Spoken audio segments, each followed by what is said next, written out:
Assalamualaikum warahmatullahi wabarakatuh. Perkenalkan, nama saya Cindy Januarsti. Saya salah satu mahasiswa di IAIN Kudus. Di sini saya akan mencoba menerangkan tentang statistik dan penelitian, distribusi frekuensi, angka indeks, dan probabilitas. Langsung saja materi yang pertama, yaitu statistik dan penelitian. Penelitian dibagi menjadi dua, yaitu penelitian kualitatif dan penelitian kuantitatif. Penelitian kualitatif ini adalah penelitian berdasarkan rasa-rasa sesuatu yang diteliti tersebut. Penelitian kuantitatif adalah penelitian berdasarkan angkanya. Syarat-syarat penelitian yaitu valid, reliable, dan objektif. Valid di sini adalah penelitian harus benar-benar berdasarkan faktanya. Kalau reliable adalah ketetapannya, maksudnya jika seandainya kita akan mengukur satu pena ini hari ini, misalnya ukurannya 20 cm, pasti kapanpun kalau kita akan mengukur lagi hasilnya juga sama 20 cm, itulah yang disebut reliable. Lalu objektif yaitu menekankan pada objek-objek yang diteliti. Selanjutnya ada lagi rasional, sistematis, dan empiris. Rasional ini adalah masuk akal, penelitian tersebut harus masuk akal. Lalu sistematis menggunakan langkah-langkah dan bertahap. Empiris nyata atau dapat dilihat oleh indera manusia.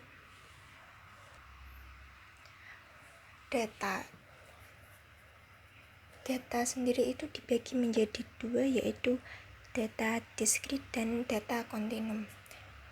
Data diskrit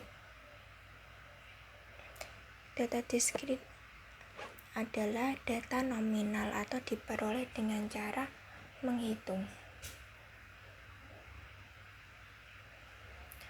Lalu yang kedua adalah data kontinum. Kalau data kontinum adalah data yang dihasilkan dengan cara mengukur.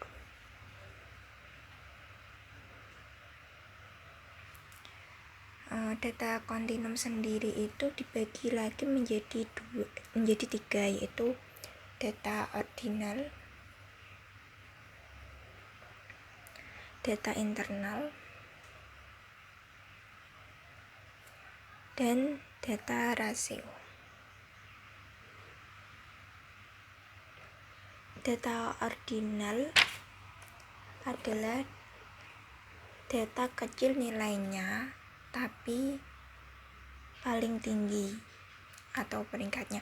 Semisal di suatu kelas pasti ada ranking 1, 2, 3. Nah, yang ranking 1 itu adalah peringkat yang tertinggi. Lalu data internal yaitu tidak mempunyai nol mutlak. Kalau data rasional mempunyai nol mutlak. Lalu selanjutnya variabel dibagi menjadi dua, yaitu variabel independen dan variabel dependen. Variabel dependen adalah variabel yang bebas atau yang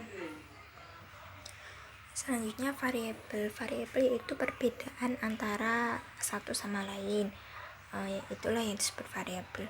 Variabel dibagi menjadi dua, yaitu variabel independen dan variabel dependen. Variabel independen artinya bebas. Kalau dependen terikat. Bebas di sini adalah artinya variabel yang bebas mempengaruhi variabel lainnya, seperti halnya promosi suatu produk. Kalau dependent yaitu variabel terikat atau variabel yang terikat yang mempengaruhi variabel independen, mempengaruhi variabel dependen itu sendiri, seperti halnya pembelian.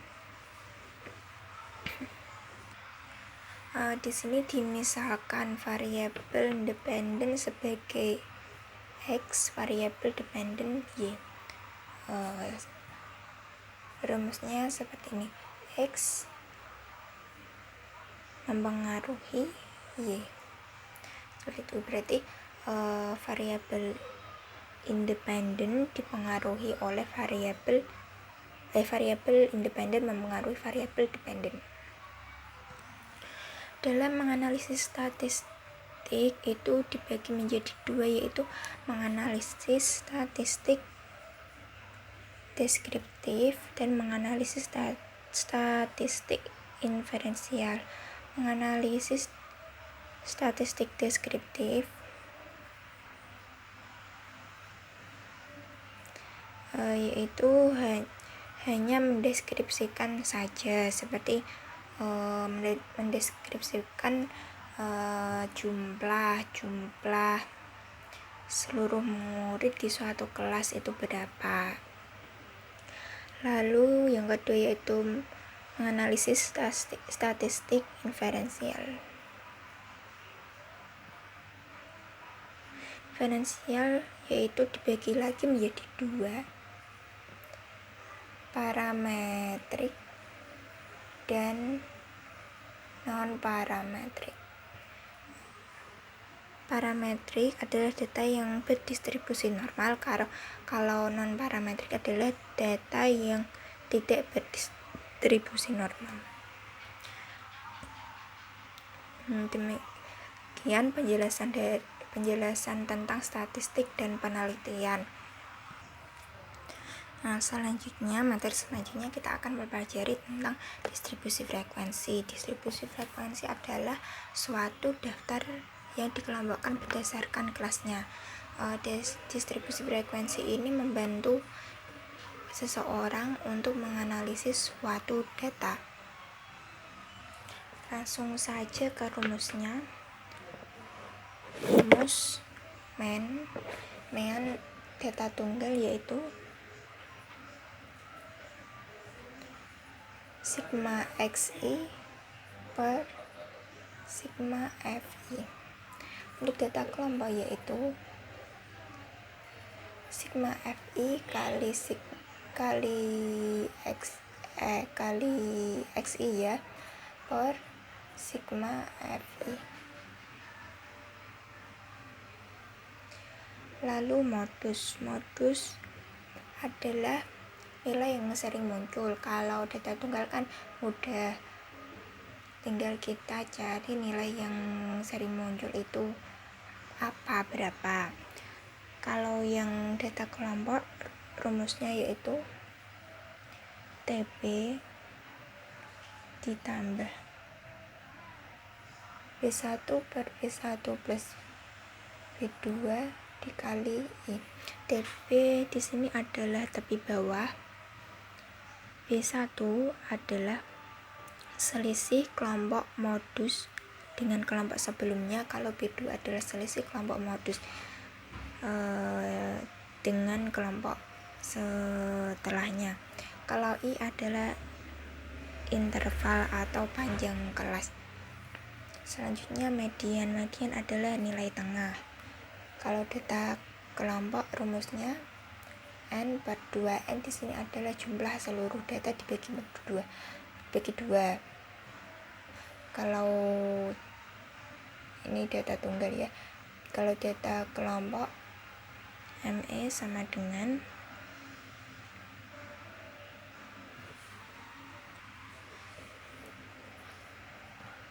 TB plus N per 2 min F per F kali I. Kalau TB tadi Sama ya seperti ini, TB adalah tepi bawah. Kalau F ini F besar, jumlah frekuensi sebelum kelompok median. Kalau F kecil adalah kelompok pada kelas median itu sendiri. Kalau I adalah interval. Cara membuat data tabel distribusi frekuensi yaitu pertama kita harus menghitung jumlah nilai atau jumlah seluruh data, lalu menghitung jangkauan yang dilambangkan J. Caranya X maksimal dikurangi X minimal, nilai paling besar dikurangi nilai paling kecil, lalu kelas dengan rumus jangkauan ditambah 3,3 log n. N di sini adalah jumlah seluruh data. Lalu menentukan panjang kelas interval atau dilambangkan dengan P. Lalu kita bisa menentukan nilai ujung bawah kelas interval pertama. Lalu di sini ada juga standar deviasi dan varians. Untuk rumus standar deviasi populasi dirumuskan sigma dalam kurung XI min rata-rata pangkat 2 per N. Kalau standar deviasi sampel dirumuskan dengan sigma X1 min rata-rata pangkat 2 per N min 1. Lalu varians untuk populasi dilambangkan dengan seperti huruf O ya, ini bacanya rho. Ini juga rumusnya yaitu sigma XI min rata-rata pangkat 2 per N. Lalu untuk yang sampel dilambangkan dengan SS pangkat 2 sama dengan sigma XI min rata-rata pangkat 2 per N min 1. Langsung kita ke contoh ya. Di sini ada sebuah tabel. Tabel ini memiliki 1 2 3 4 5 kelas. Dan FI di sini adalah frekuensinya, ini nilai tengah, dan FI kali XI seperti ini.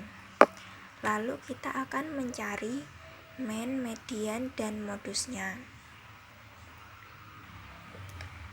Ini data kelompok ya.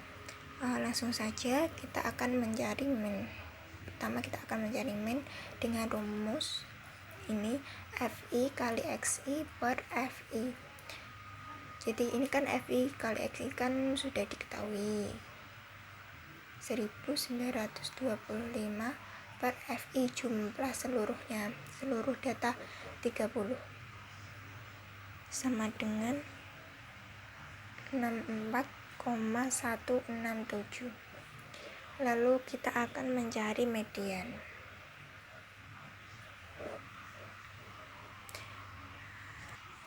Median kan tadi nilai tengah, jadi kita harus mencari nilai tengahnya dulu. Seperti ini kan seluruhnya kan 30, berarti nilai tengahnya adalah 15,5. Yang berada di urutan 15,5 berapa? Kita hitung 5 tambah 8 13 tambah 7 berarti kan melewati 15,5, berarti ada di sini. Lalu median rumusnya kan TB plus N per 2 kurangi F besar per F kecil kali I. TB nya berapa? Titik bawahnya kan 60 lalu dikurangi 0,5 berarti 61 dikurangi 0,5 berarti 60,5, lalu ditambah N nya kan 30 bagi 2 15 dikurangi F frekuensi yang ada di atasnya berapa, yaitu 8 dan 5. 8 tambah 5 berarti 13 per frekuensinya 7 kali I nya ini adalah ini 41 sampai 50 10, sehingga diketahui jumlahnya adalah 63,357. Lalu selanjutnya kita akan mencari modusnya. Modus adalah nilai yang sering muncul. Jadi nilai yang sering muncul berapa? Berarti 8 ada di sini di kelas nomor 2. Langsung saja rumusnya TB plus B1 per B1 plus B2 kali I. TB nya adalah titik bawah. Di sini kan 50 dikurangi 0,5 berarti 51 dikurangi 0,5 berarti 50,5 ditambah B1 nya adalah 3 karena 8 dikurangi 5 sama dengan 3 per 3 plus B2 8 dikurangi 7 sama dengan 1 kali I panjang kelasnya 10, sehingga totalnya 58. Demikian penjelasan dari materi distribusi frekuensi. Lalu kita masuk ke materi yang ketiga, yaitu angka indeks. Angka indeks adalah angka untuk mengatur atau mengukur kenaikan atau penurunan harga. Jenis angka indeks ini dibagi menjadi 3 berdasarkan penggunaannya, yaitu pertama harga, kedua kuantitas, dan ketiga nilai. Yang pertama yaitu harga.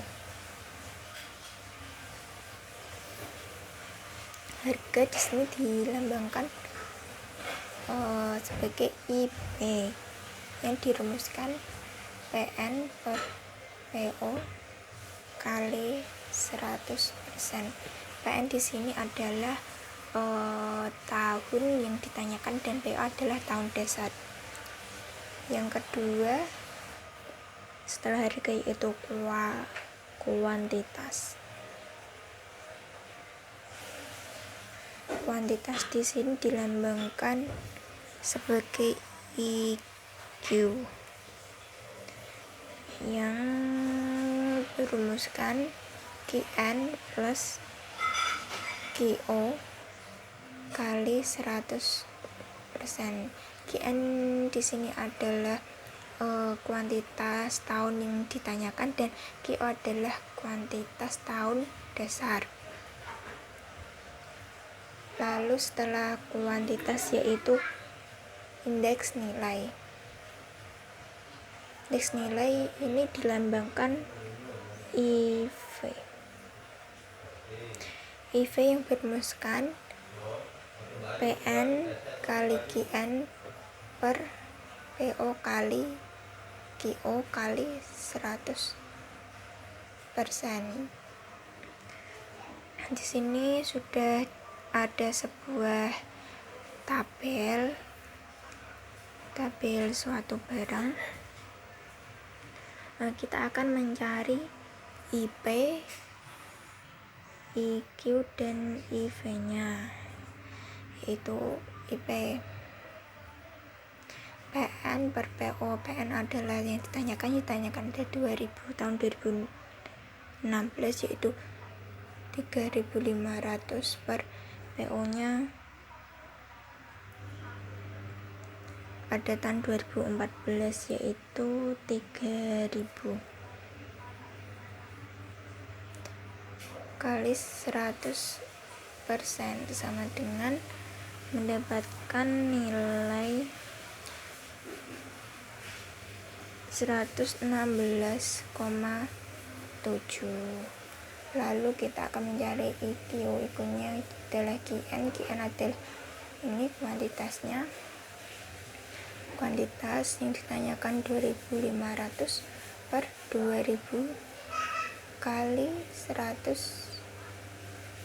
sama dengan mendapatkan angka 125%. Yang terakhir yaitu IV PN kali QN berarti 3.500 kali 2.500 per PO kali QO. PO nya berapa? PO nya adalah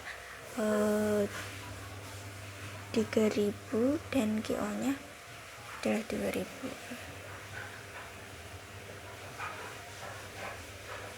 Kali 100%, hasilnya 145,8%.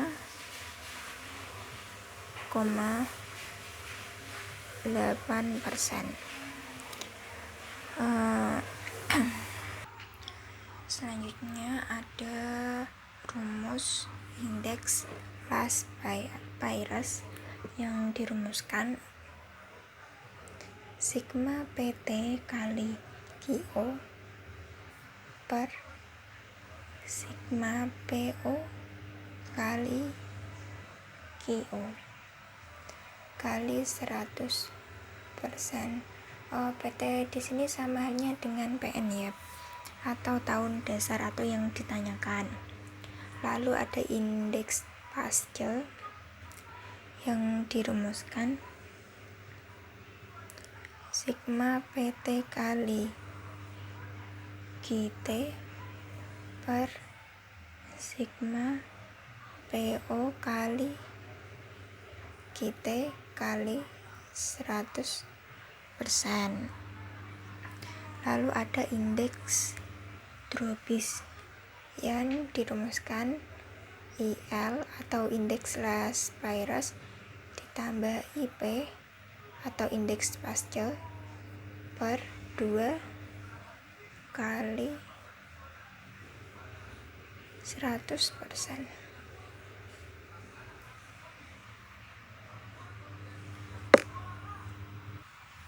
Maaf, di sini bukan 100 ya. Enggak, cuma IL plus IP per 2.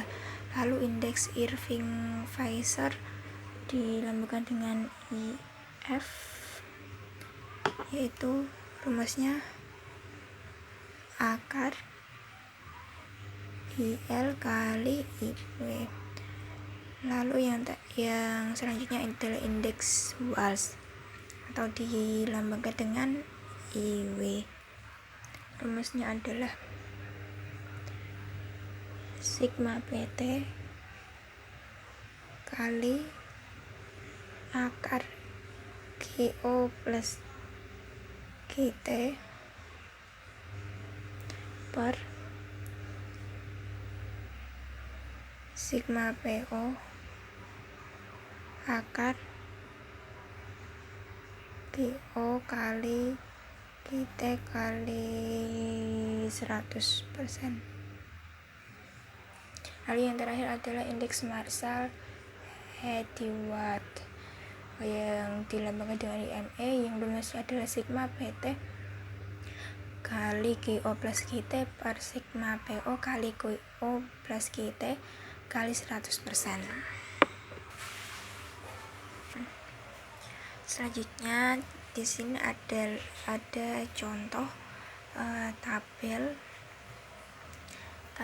dari angka indeks suatu perusahaan buah. Di sini kita akan mencari IL, IP, ID,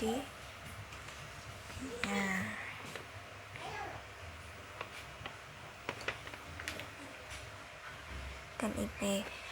Pertama IL tadi dirumuskan sigma PN kali PO per sigma PO kali QO ya kali 100%. Sigma di sini sudah dihitung PN kali QO.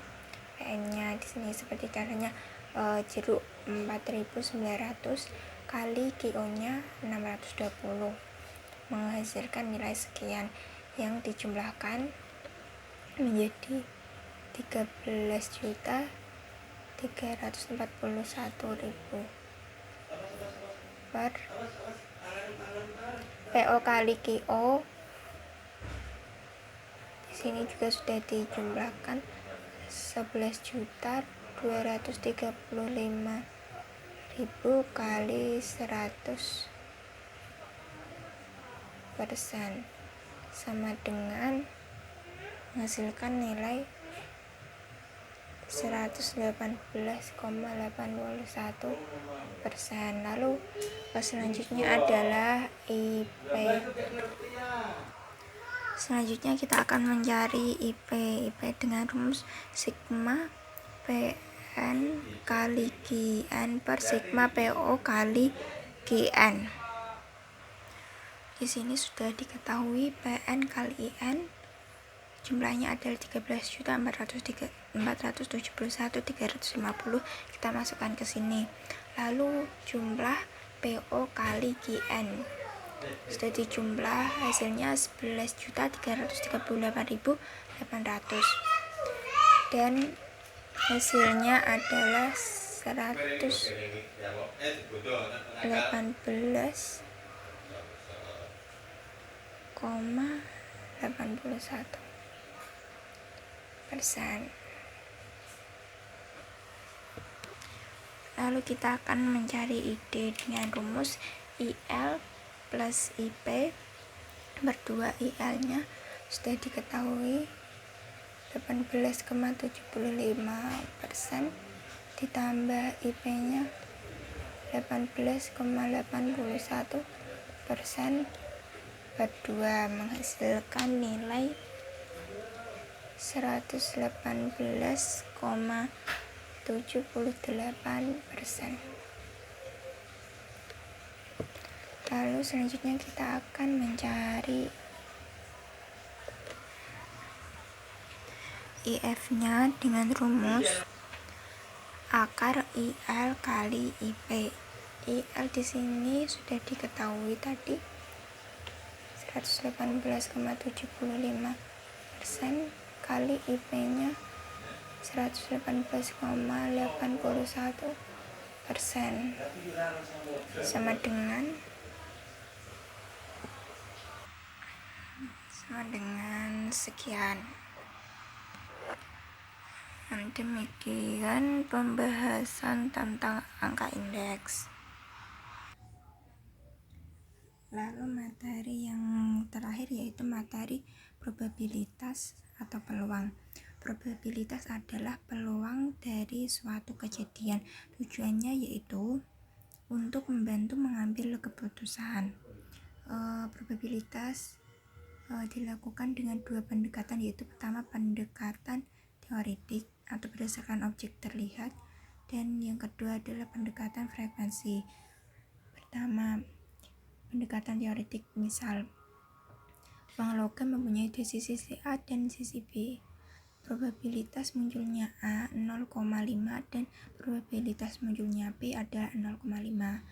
Lalu misal lagi dedu memiliki 6 permukaan, sehingga 1/6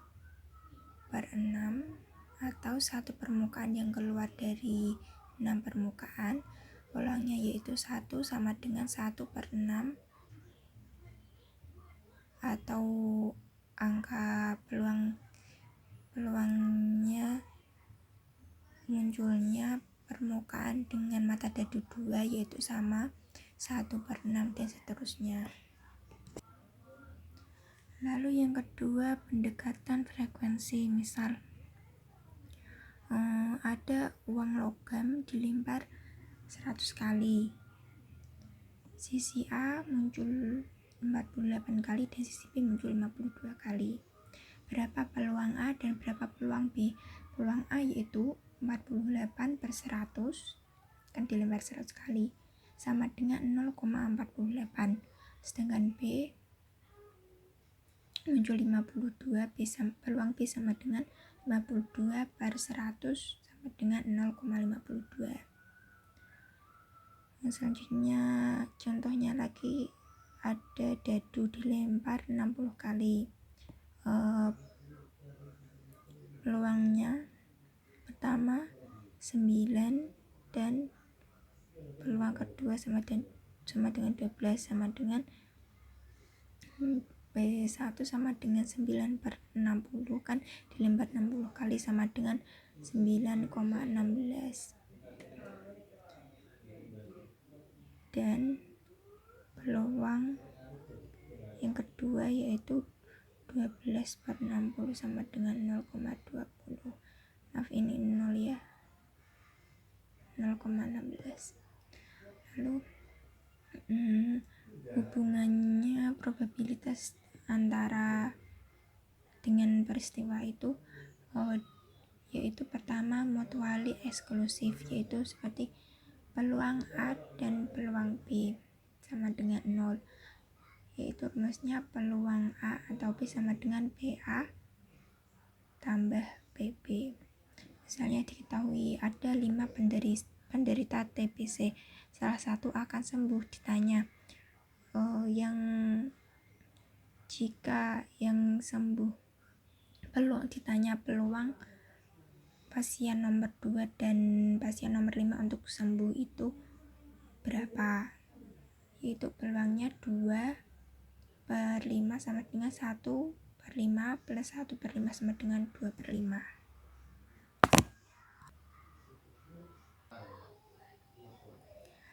Lalu hubungan antar peristiwa selanjutnya yaitu hubungan independen. Contohnya, dadu dilempar 2 kali, munculnya peluang muncul 5 mata dadu yang kedua kalinya adalah berarti peluang 5/5 sama dengan 1/6 kali 1/6 sama dengan 1/36. Lalu peluang muncul sisi A pada koin dan mata dadu 3 jika dilempar secara bersama itu berapa? Di 1/2 adalah jumlah dari sisi koin dan 1/6 adalah jumlah dari sisi dadu sama dengan 1/12. Lalu hubungan yang selanjutnya adalah kondisional atau bersyarat. Misalnya bayi lahir dilambangkan dengan A dan dewasa dilambangkan B. Bayi yang lahir yang akan menjadi dewasa mesti syaratnya harus selamat, ya kan? Kalau nggak selamat ya nggak jadi dewasa. Misalnya A sama dengan PA dan B sama dengan B/A. Peristiwa B terjadi. Ini jika peristiwa B terjadi. Lalu peluang A dan B sama dengan PA kali P dalam kurung B/A. Contoh, 2 kartu as ditarik, berapa peluangnya? Di dalam sebuah kartu bridge pasti ada kartu as, yang kartu as itu jumlahnya adalah 4. Lalu 2 kartu ditarik dan keduanya harus as, berapa peluangnya? Berarti as 1 sama dengan 4, kan jumlahnya kartu as kan 4 per 52. Lalu ditarik lagi as 2 sama dengan, kan tadi sudah ditarik berarti 4-nya dikurangi 1 berarti 3, dan jumlah seluruh kartu bridge kan 52, tadinya sudah ditarik itu 51 sama dengan 4/52 kali 3/51 sama dengan 12/2652 sama dengan hasilnya 1/221. Demikian penjelasan materi dari saya. Maaf jika ada penjelasan yang kurang jelas. Semoga bermanfaat untuk kita semua. Wassalamualaikum warahmatullahi wabarakatuh.